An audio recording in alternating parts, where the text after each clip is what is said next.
Hello everyone, welcome to my new vlog. আশা করছি তোমরা সবাই খুব ভালো আছো এবং সুস্থ আছো। তো আজকে অনেক দিন পর তোমাদের সাথে একটা ভ্লগ শেয়ার করছি। এখন যাচ্ছি আমি একটু স্যালনে। আমার ফেসের অবস্থা খুব খারাপ, কিছু একটা আগে গিয়ে করতে হবে, তো চলো যাই।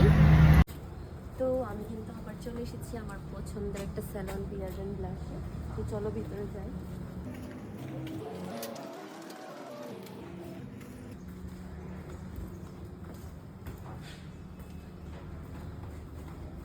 তারপর স্যালনে গিয়ে আমি আর কোনো রকম ভ্লগ বানাতে পারিনি, তার কারণ হচ্ছে ফেসের মধ্যে এত ভালো একটা মাসাজ দিয়েছে, মানে আমি ঘুমিয়ে পড়েছিলাম।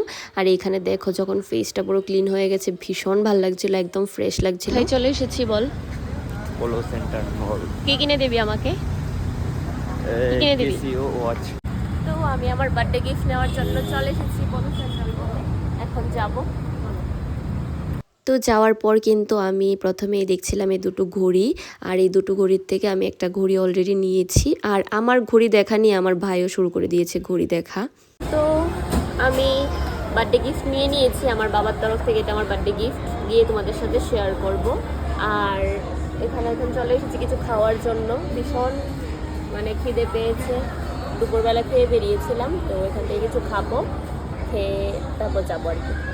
আর আজকে সানডে, দেখো কত ক্রাউড, ওইখানে একটু দেখিয়ে দে, নেক্সট ডে একটু দেখা।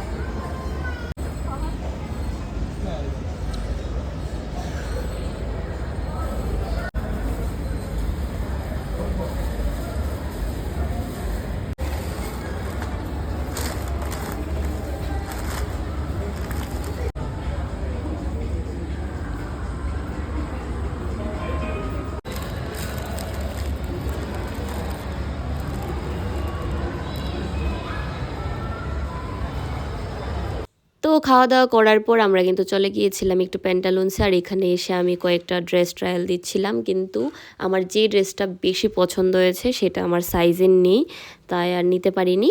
এরপর কিন্তু বেরিয়ে পড়েছিলাম আবার মামার বাড়ি যাওয়ার জন্য। তোমার জন্য টিফিন এনেছি। হ্যাঁ, টিফিন এনেছি, ধরো। আচ্ছা বাচ্চা দাও। আরে ধরো, টিফিন খাও। আর আমি ঘড়ি এনেছি, আমার বাবু আমাকে ঘড়ি গিফট করেছে, ক্যাসিওর একটা হ্যাঁ, একটা ঘড়ি কিনেছি আমি, আমার বাবা আমাকে একটা ঘড়ি গিফট করেছে। এই বেগান চপ। আরে ব্যাগে ঘড়ি, ঘড়ি আমার বাবু দিয়েছে আমাকে বার্থডে গিফট। হ্যাঁ, দেখেন, তাই না? আমার বিয়ারি তো পাগল হয়ে গেছে গা। আর মামি বইয়া বইয়া শুনতাছে মন দিয়া।